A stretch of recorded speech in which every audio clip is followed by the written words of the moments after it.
June 1945. In a prisoner of war camp outside of Charleston, South Carolina, 43 German women prisoners received an invitation that made absolutely no sense.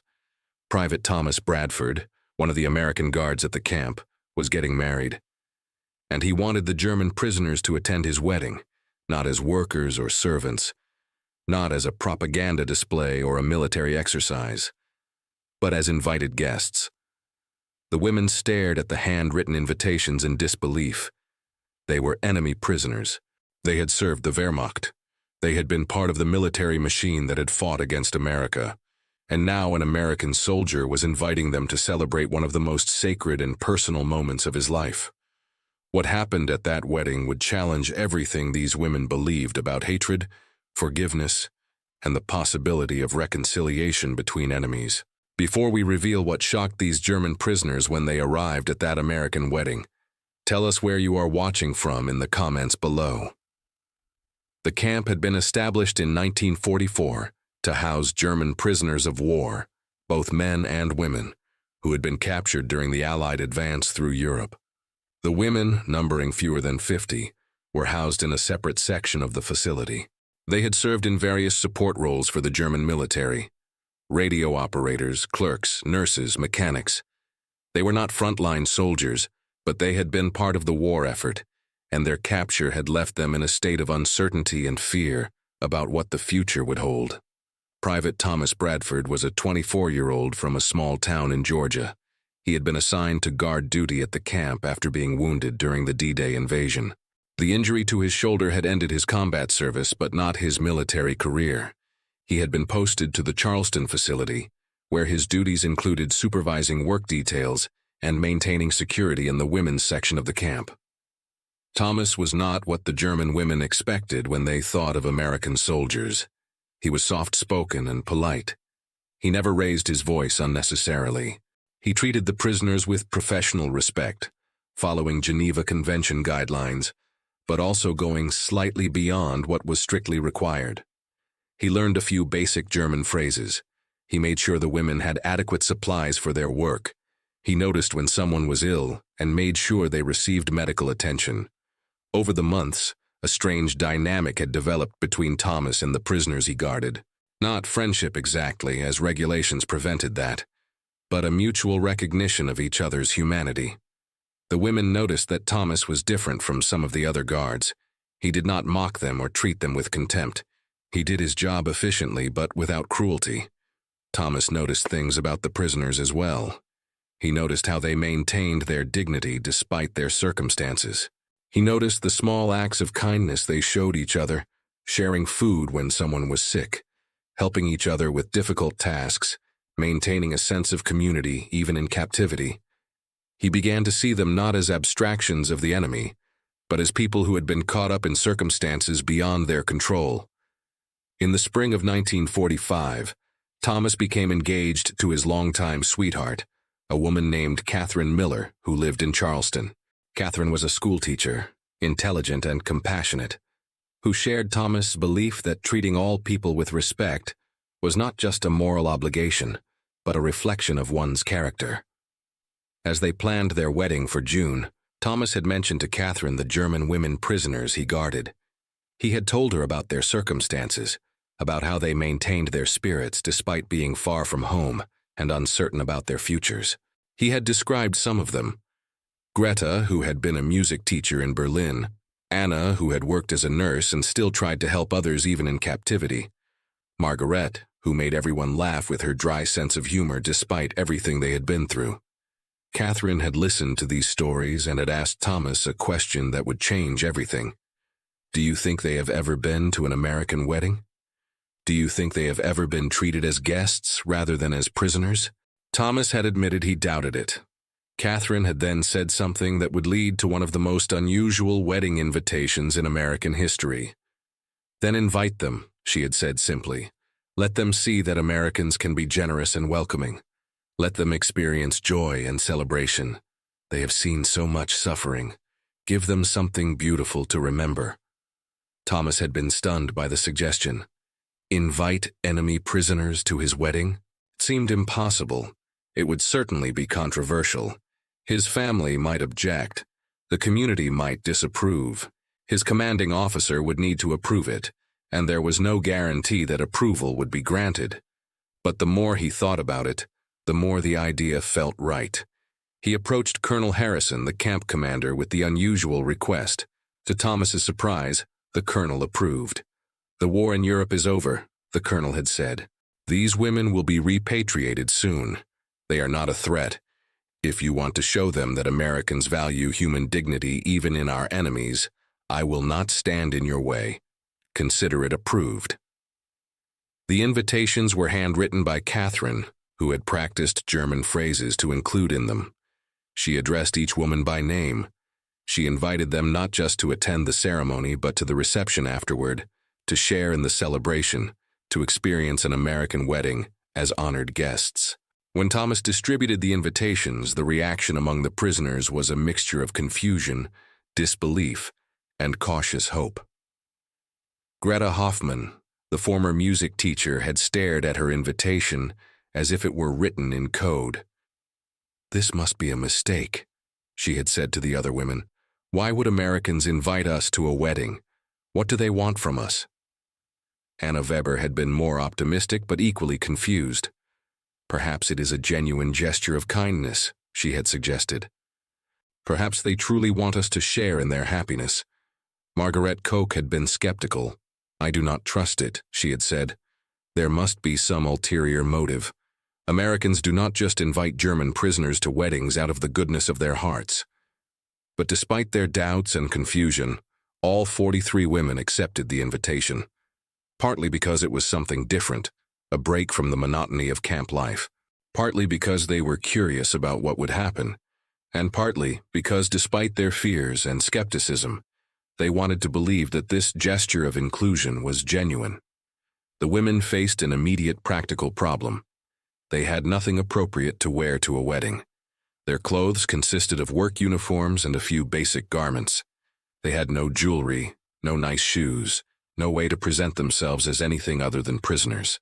When Thomas learned of this problem, he and Catherine had consulted with local church groups and community organizations.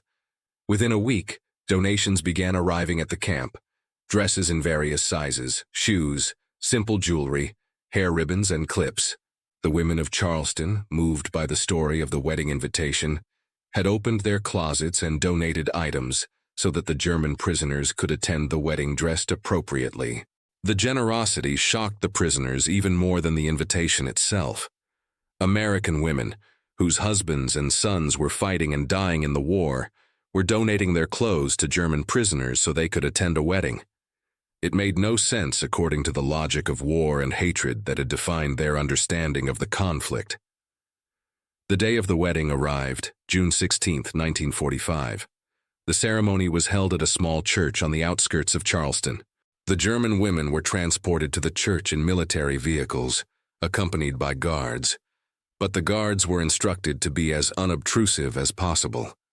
This was meant to be a celebration, not a military operation. When the women entered the church, they were overwhelmed by what they saw. The sanctuary was decorated with flowers and candles. Organ music filled the space with warmth and beauty. And the pews were filled with Americans, Thomas's family and friends, Catherine's relatives and colleagues from the school where she taught, members of the community who had heard about the unusual guest list and wanted to witness this unprecedented event.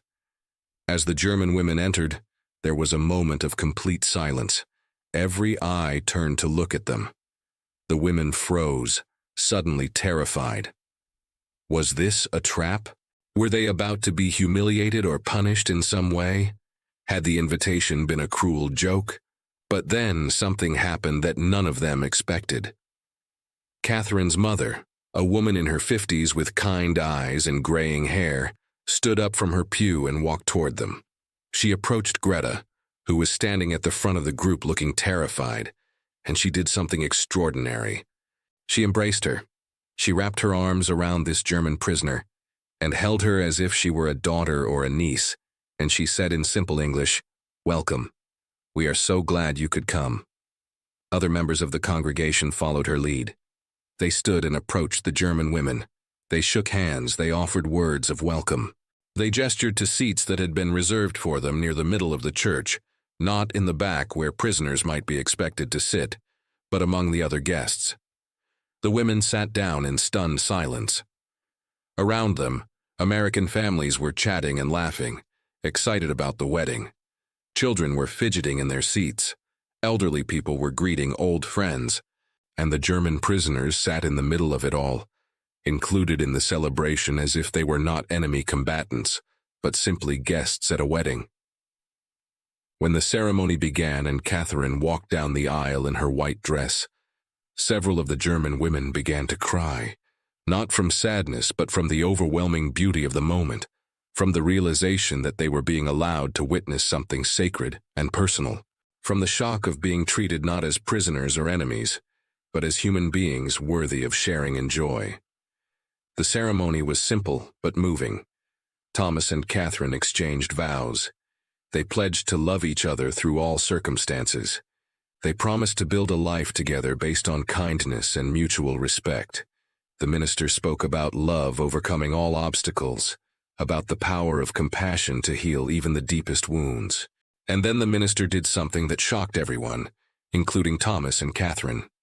He had not told them what he planned to say. He addressed the congregation, including the German women specifically. "We have among us today guests who have traveled a difficult road to be here," he said. "Guests who have seen the worst that humanity is capable of. I want to say to them directly that this wedding represents what we believe about the future. We believe that love is stronger than hatred. We believe that people who were once enemies can learn to see each other as fellow human beings. We believe that the bonds of our common humanity are stronger than the divisions created by war and politics. We welcome you here today not as prisoners, but as witnesses to the fact that hope and joy and love persist, even in the darkest times." The German women sat frozen in their pews, tears streaming down many faces. They had not expected to be acknowledged. They had not expected to be spoken to directly. They had certainly not expected to be welcomed so explicitly and publicly. After the ceremony, the reception was held in the church hall. Tables had been set up with food and drinks. There was a cake, a luxury that many Americans were only just beginning to enjoy again after years of wartime rationing. There was music from a small band. There was dancing and laughter and celebration. The German women were invited to join in everything. Catherine's mother personally escorted Greta to the food table and made sure she had a plate. Thomas's father, a stern-looking man who had initially objected to inviting enemy prisoners to his son's wedding, approached Anna and asked her in broken German about her family back home. When Anna explained that she did not know if her parents had survived the bombing of her hometown, Thomas's father's expression softened. He told her, through gestures and simple words, that he hoped she would be reunited with them soon. Children at the wedding, too young to understand the politics of war, approached the German women with curiosity and innocence. A little girl named Sarah, who was 5 years old, asked Margaret if she wanted to dance. Margaret, who had been skeptical about the entire event, found herself on the dance floor with this American child, laughing for the first time in months as the little girl showed her American dance steps. The most shocking moment of the evening came when Catherine approached the German women as a group. She had asked her husband to translate.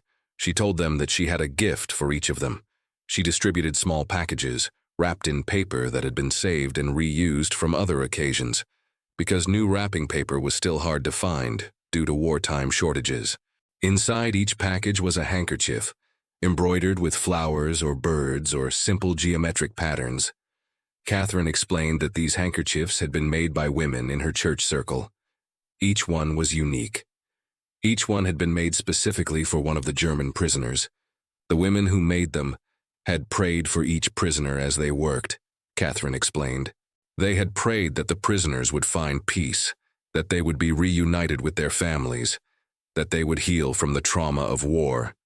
Greta held her handkerchief, a simple white cloth with blue flowers embroidered in one corner, and she broke down completely. She sobbed openly, not caring who saw, not caring about maintaining dignity or composure. This was too much. The invitation to the wedding had been surprising. The welcome from the congregation had been shocking. But this This gift made by an American woman who had prayed for her while she worked. A woman who had never met her but cared enough to make something beautiful for her. This was more than Greta could process. Other women were having similar reactions. They held their handkerchiefs and cried. They embraced each other. They tried to thank Catherine, but words seemed inadequate for what they were feeling. The evening continued with more dancing, more food, more celebration. The German women slowly began to relax and allow themselves to enjoy the experience. They talked with American guests. They shared stories about their own lives and families. They admired the wedding cake and the decorations. They participated in the traditional wedding activities, throwing rice as Thomas and Catherine left for their honeymoon. When it was time to return to the camp, the women climbed back into the military vehicles in silence. But it was a different kind of silence than when they had arrived. It was not the silence of fear or confusion. It was the silence of people who had experienced something so profound that they needed time to process it. Back at the camp, in their barracks, the women stayed up late into the night talking about what had happened. They examined their handkerchiefs. They tried to make sense of the experience. They questioned their own understanding of Americans and of the war, and of what it meant to be enemies. Greta, who had been the most moved by the experience, began to write letters to her family in Germany. She described the wedding in detail. She told them about Catherine's mother embracing her, about Thomas's father asking about her family, about the little girl asking her to dance, about the handkerchief made by an American woman who had prayed for her. She wrote, "I do not know what to believe anymore. We were taught that Americans hate us, that they see us as subhuman, that they will never forgive Germany for what happened. But today I was invited to a wedding. I was welcomed into a church. I was embraced by people whose sons and husbands fought against Germany. I was given a gift made with love and prayer. How do I reconcile what I was taught with what I experienced? How do I understand that my enemy is capable of such generosity and compassion?" The letters Greta wrote would eventually reach her family and would be shared with neighbors and friends. They would become part of the slowly growing evidence in post-war Germany that Americans were not the monsters that Nazi propaganda had portrayed them to be. That reconciliation might be possible, that the future did not have to be defined by the hatred of the past. Anna wrote in her own diary, which she had been keeping throughout her captivity, "Today I witnessed something I will never forget. An American couple invited their enemy to celebrate their marriage. They did not have to do that. It served no strategic purpose. It did not benefit them in any tangible way. They did it because they believed that even in war, kindness matters, that even enemies deserve to witness beauty and joy. I am changed by what I saw today. I can never again think of Americans as simply the enemy. They are people, complex and capable of both terrible violence and extraordinary compassion." Margaret, who had been the most skeptical, found that her cynicism had been completely shattered. She had expected a trick or a humiliation. Instead, she had danced with a 5-year-old American girl and had been prayed for by women who had never met her. She realized that her skepticism had been a form of self-protection, a way to avoid hoping for kindness, because hoping and being disappointed would be too painful. But she had been wrong. Kindness was possible, even between enemies. Word of the wedding spread beyond the camp. Other prison camps heard about it. Newspapers picked up the story. Some Americans were critical, arguing that it was inappropriate to treat enemy prisoners with such generosity, while American soldiers were still fighting and dying in the Pacific. Others defended the gesture, arguing that it represented the best of American values, that it demonstrated the nation's commitment to human dignity even in wartime. Thomas and Catherine, when asked about their decision to invite the German prisoners to their wedding, always gave the same explanation. "We wanted our marriage to be a celebration of love and hope," they would say. "We wanted it to represent our values, not just to each other, but to the world. If we believe that all people deserve dignity and respect, then we have to demonstrate that belief, especially to people who have been told that Americans are incapable of such things. The German women prisoners had been told lies about us. We wanted to show them the truth. The impact of that wedding extended far beyond the single event. The 43 women who attended never forgot it. When they were repatriated to Germany in the months following, they carried with them memories of the wedding, the handkerchiefs that had been made for them, the photographs that had been taken showing them among the wedding guests. Many of them became advocates for German-American friendship in the post-war years. They told the story of the wedding to anyone who would listen. They used it as evidence that reconciliation was possible, that former enemies could learn to see each other as human beings, that the future did not have to be poisoned by the hatred of the past. Greta returned to her work as a music teacher in Berlin. She kept the handkerchief Catherine had given her in a frame on her wall. She told her students about the American wedding, about the bride who had invited enemy prisoners to witness her marriage, about the congregation that had welcomed them with open arms. She used the story to teach her students about the power of compassion to overcome hatred. Anna became a nurse again, working in hospitals that were overwhelmed with patients in post-war Germany. She kept her handkerchief in her pocket as she worked, touching it occasionally for comfort and strength. She thought of the American women who had made it, who had prayed for her, who had believed she was worthy of care and concern despite being their enemy. Margaret wrote a memoir about her experiences during the war, including a long chapter about the wedding. The memoir was published in Germany in the 1950s and became influential in shaping German attitudes toward America during the Cold War. Her description of the wedding became one of the most quoted passages, used in schools and in public discussions about reconciliation and the importance of seeing humanity in one's former enemies. In 1965, 20 years after the wedding, Catherine and Thomas organized a reunion. They invited the German women who had attended their wedding to return to Charleston. 12 of the original 43 were able to make the journey. The reunion was covered by newspapers and television.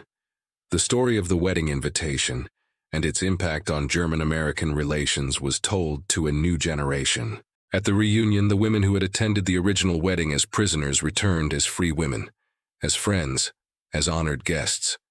They toured Charleston. They visited the church where the wedding had been held. They met with the families who had welcomed them 20 years earlier.